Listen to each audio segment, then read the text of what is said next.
And even on the inside of the mug, it says tea makes everything better. That's what Winnie the Pooh seems to think. Guys, this video is, I mean, save yourselves now and click off, really. Hello, welcome back to the Girl Gone Legend channel, the sick edition, inspired by the fact that I am ill / what we would call sick in America, but we'll get to that in a minute.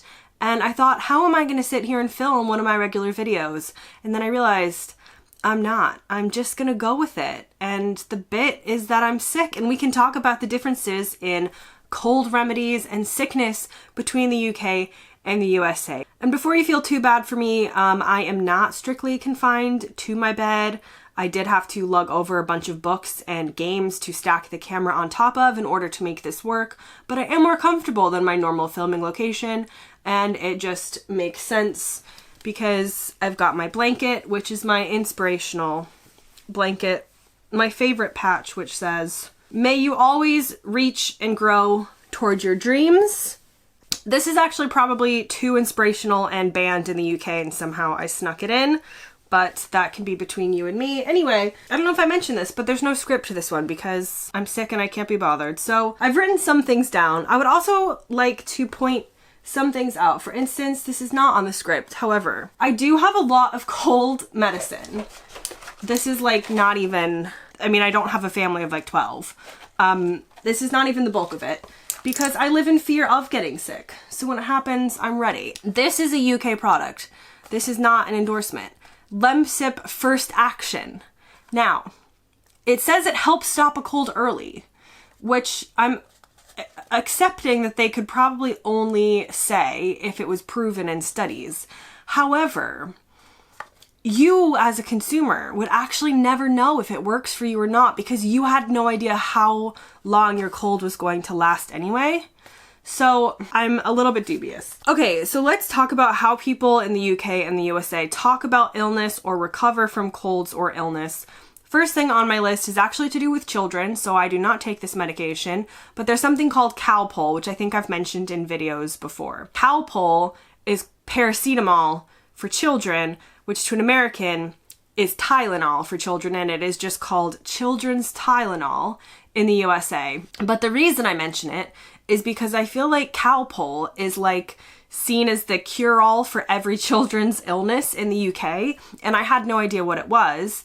And if you're a British person who's on holiday in America, do not ask for Calpol because they will have no idea what you mean. So ask for, actually if you ask for paracetamol, they'd also not know what you mean. So you'd be, I don't know what you're gonna do. But Tylenol is the brand name for paracetamol, which Americans call acetaminophen. And so in America, we don't know what Calpol is. That was basically the point of this ramble. Next on my list, I did mention paracetamol versus acetaminophen. However, I have mentioned this before, and I'm not sure I've shown this on screen. So here in the UK, this is a paracetamol packet.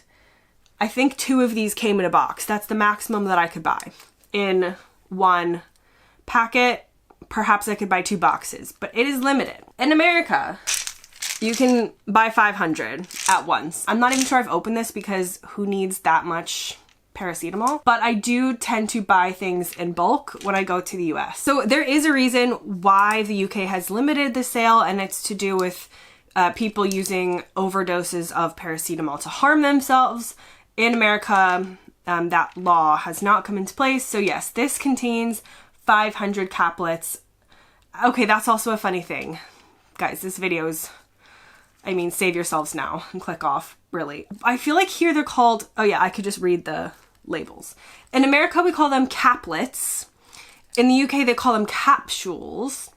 And Americans call them pills, but Brits tend to call them tablets. And I'm not saying that a British person wouldn't use the word pill as well, but Americans don't really call them tablets. Anyway, this is fascinating. So here's a giant bottle of American acetaminophen / paracetamol, and the same goes for ibuprofen. So this is 500 tablets of 200 milligrams of ibuprofen. And it's the same in the UK. You can only buy like blister packs like these. So I do buy them in bulk when I go to America. Okay, this isn't Lemsip brand. This is Asda brand because I'm a cheapskate.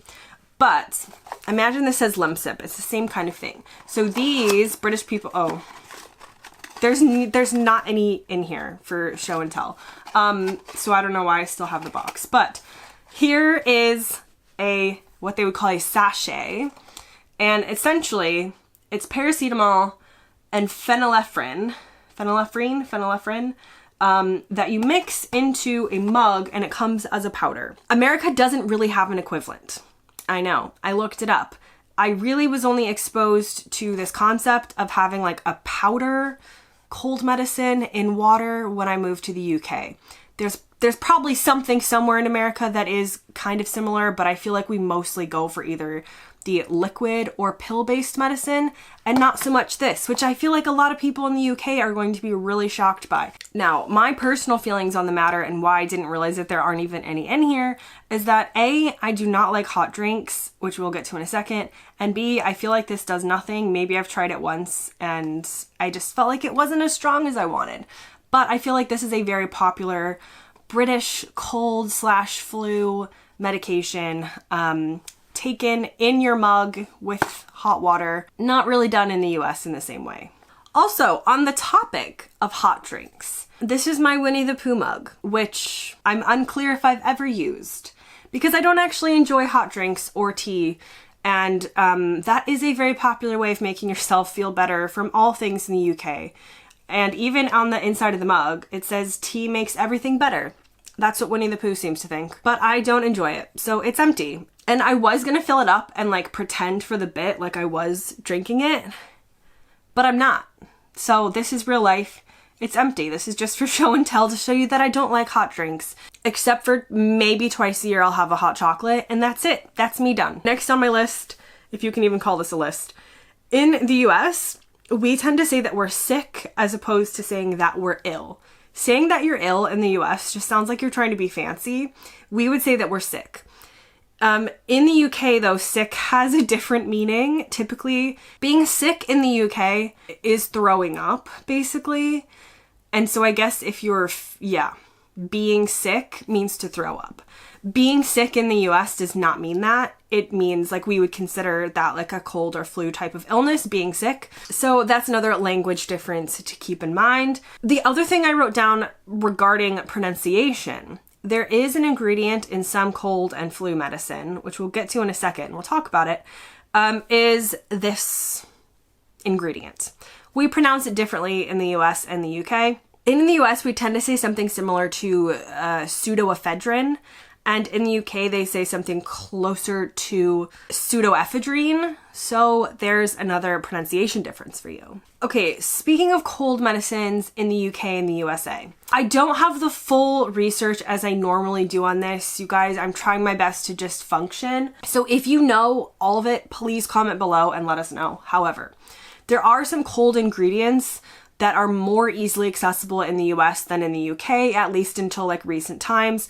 And there are a lot of ingredients that are only behind the counter, including something like pseudoephedrine or pseudoephedrine, because it can be used to make drugs, which I don't know from personal experience, I Googled that. However, I still have a belief, and this is possibly just placebo effect, but I have seen it other places on the internet, that American cold and flu medicine is somehow stronger than UK cold and flu medicine. Now, I think this might just be related to the access that we would have in the US to certain cold or flu medications or ingredients without a prescription. It's not that you can't get it in the UK from a doctor or pharmacist. Again, if you know more about the subject, please leave it below. But what I'm getting to is I do have a couple like UK-based things, Lemsip, which I don't use. This is my American stash of American cold medicine. And I just feel like it hits harder. I just feel like it gets rid of my symptoms better. I don't know if this is true though. I'm not saying it's true. I'm just saying it feels true to me. And also, these pills are giant. They're like horse pills. They are difficult to take unless you're good at taking pills, but it's worth it for whatever magic is in these. And finally, the second to last difference on my list is that when we measure temperatures in the UK, we measure in Celsius, and when we do in the US, we measure in Fahrenheit. So I still don't know, without looking it up, what a fever counts as in Celsius, whereas I know that in Fahrenheit we consider about 100 or 100.4 Fahrenheit to be a fever. So when I first moved to the UK and the thermometer that I had was in Celsius, I was like, I have no idea what this reading means. I could literally be on fire or the coldest person ever. I have no idea. For the record, about 38 Celsius is considered a fever. And that brings me to my final point, which is the foods that we like to eat when we're sick in both countries.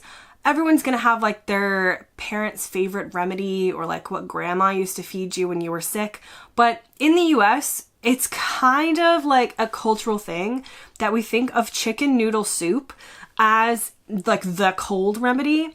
I don't really like chicken or meat, so I grew up having noodle soup that looked like this that came from a packet when I was sick. And I do hear people in the UK talk about soup in general as a great thing to have when you're sick, but I feel like people have different kinds of soups that they enjoy when they're sick, whereas in America, it's just in the culture that we think of this specific type of soup, chicken noodle soup, when you're sick. In the UK, when I looked this up, there are multiple different things. Some people say soup, some people say beans on toast, some people say toast. So I'm not sure if culturally the UK all agrees on like one iconic food when you're sick, but please leave your suggestions below. Maybe I'll use them, maybe somebody else can use it for your favorite cold or flu remedy. Now that brings me to the end of this video, which was honestly a hot mess the whole way through, which is very appropriate for how I feel right now. So we'll see if I can save it in the edit. So stay healthy. Thanks for watching, and I'll see you next time.